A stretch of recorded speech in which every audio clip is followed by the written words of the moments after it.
बिहार में क्या कांग्रेस के लिए तेजस्वी यादव का चेहरा इस वक्त मजबूरी बन चुकी है? ये सवाल इसलिए क्योंकि कांग्रेस जिसने अपने दावे वाली सीटों के आरजेडी के पाले में जाने के बावजूद गठबंधन को बचाए रखने की लगातार कोशिश की है। अंतिम दौर में है जो नामांकन की प्रक्रिया है वो पहले चरण की, लेकिन इसके बावजूद अब तक सीट बंटवारे का ऐलान जिस तरफ फंसा रहा उसको देख करके ये बात कही जा रही है। 90 के दशक से लालू यादव के साथ कांग्रेस का गठबंधन रहा है। 1998 में सबसे पहली बार कांग्रेस और आरजेडी ने एक साथ चुनाव लड़ी थी और ये गठबंधन का रिश्ता 26वें साल में जा पहुंचा है। 25 साल पुराने इस गठबंधन के रिश्ते के बावजूद लालू और तेजस्वी यादव इस वक्त कांग्रेस को एक एक सीट के लिए क्यों तरसा रहे हैं, दरअसल इसको समझने की जरूरत है। हमने लगातार आपको कई खबरें बताई हैं जो महागठबंधन में चीजें चल रही हैं उससे जुड़ी हुई, लेकिन तेजस्वी यादव का मंगलवार की शाम मुकुल वासनिक के आवास पे जाना और उसके बाद वहां बैठक के बाद ये कहना कि 1-2 दिन में ऐलान हो जाएगा, यह इस बात का संकेत है कि अब तक बातचीत पूरी तरह बनी नहीं है। जो जानकार बताते हैं उसके मुताबिक 7 सीटों पे सहमति जो है वो बन चुकी है। मतलब 7 सीटें ऐसी हैं जो आरजेडी को की तरफ से कांग्रेस को ऑफर की जा रही हैं, उन सीटों पर कोई जिच नहीं है। लेकिन सबसे बड़ी परेशानी पूर्णिया की सीट पर है। पूर्णिया सीट पर उम्मीदवारी के कमिटमेंट के बाद ही जो पप्पू यादव हैं उन्होंने अपनी पार्टी का विलय किया था कांग्रेस में। प्रियंका गांधी के बारे में कहा जाता है कि प्रियंका गांधी और राहुल गांधी ने ये कमिटमेंट किया था पप्पू यादव के लिए, लेकिन उसके बावजूद जो पूर्णिया की सीट है उस पर आरजेडी का दावा बना हुआ है। आरजेडी इस सीट पर पीछे हटने को तैयार नहीं है। आरजेडी ने बीमा भारती को यहाँ से उम्मीदवार बनाने के लिए पूरी तैयारी कर ली है। बीमा भारती जेडीयू की विधायक थी, उनका इस्तीफा कराया गया, लालू यादव से उनकी मुलाकात हुई और ये कहा जा रहा है कि पूर्णिया पर भी उम्मीदवार लगभग आरजेडी ने फाइनल कर दिया है। लेकिन पप्पू यादव जो दिल्ली गए थे तो जाप सुप्रीमो के तौर पे गए थे, अपनी पार्टी का विलय उन्होंने कर दिया इस उम्मीद में कि पूर्णिया से वो महागठबंधन के उम्मीदवार होंगे, कांग्रेस के उम्मीदवार होंगे, लेकिन वहां खेल हो गया। और पप्पू यादव कल जब वापस पूर्णिया पहुंचे, सीधे बागडोगरा पहुंचे और वहां से पूर्णिया पहुंचे, तो पप्पू यादव जो हैं उन्होंने ये कहा कि पूर्णिया उनकी मां है, पूर्णिया से चुनाव लड़ेंगे वरना चुनाव नहीं लड़ेंगे। मतलब हालात ऐसे हो गए हैं कि एक एक सीट के लिए कांग्रेस को आरजेडी के सामने मोहताज होना पड़ रहा है। क्यों ये वजह है इसको भी समझने की जरूरत है और यही समझाने के लिए आज हम आपके साथ जुड़े हैं। 1998 में जब कांग्रेस और आरजेडी के बीच पहली बार गठबंधन हुआ था तब बिहार में लोकसभा की 54 सीटें थी। उस वक्त झारखंड और बिहार एक हुआ करते थे और उस दौर में भी कांग्रेस को कम सीटें मिली थी, आरजेडी को ज्यादा सीटें मिली थी। आरजेडी का प्रदर्शन भी अच्छा रहा था।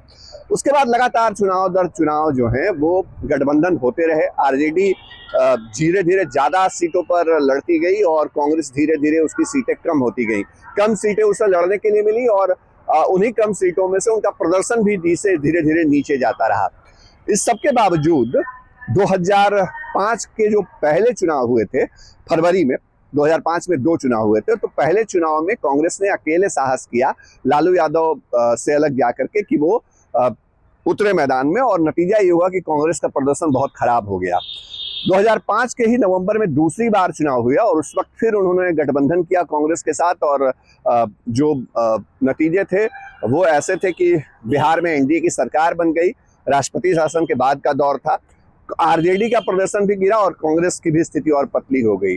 आरजेडी के साथ जब से कांग्रेस गई उसके वोट फीसदी में गिरावट देखने को मिली, उसके सीटों की संख्या कम होती गई।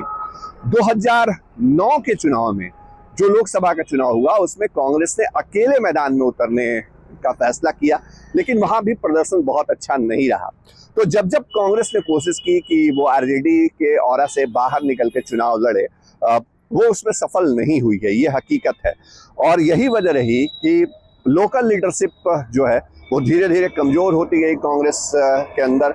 और जानकार ये कहते हैं कि कांग्रेस का जो स्थानीय नेतृत्व था वो लालू प्रसाद यादव के ही साथ राजनीति करने में कहीं ना कहीं सहज होता गया और उससे आगे वो बढ़ नहीं पाया।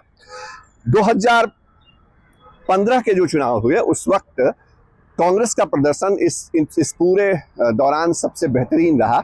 उस वक्त कांग्रेस जो है वो नीतीश कुमार के साथ और आरजेडी के साथ गठबंधन में थी और कांग्रेस ने 40 सीटों पर चुनाव लड़े थे।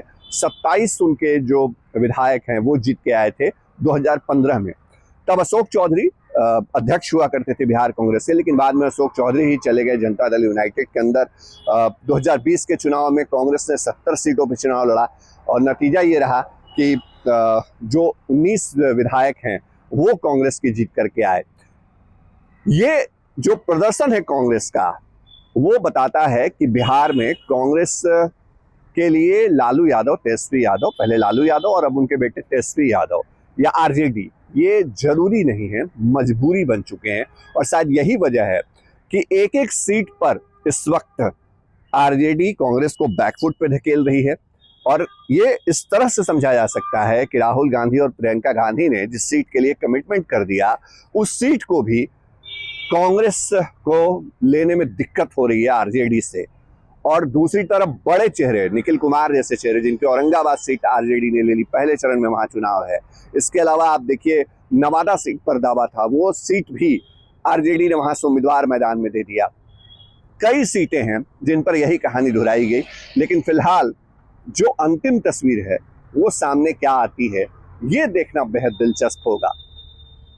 क्या चुनाव के घोषणा के बाद पहले चरण के नामांकन के ठीक पहले जिस गठबंधन में सीट शेयरिंग का फॉर्मूले का ऐलान हो, उसके लिए जो चुनावी पिच है वो बहुत आरामदायक होगी, ये सवाल भी बना हुआ है। सहयोगी कैमरा पर्सन नदीम आलम के साथ शशि भूषण, चुनाव आज तक, पटना।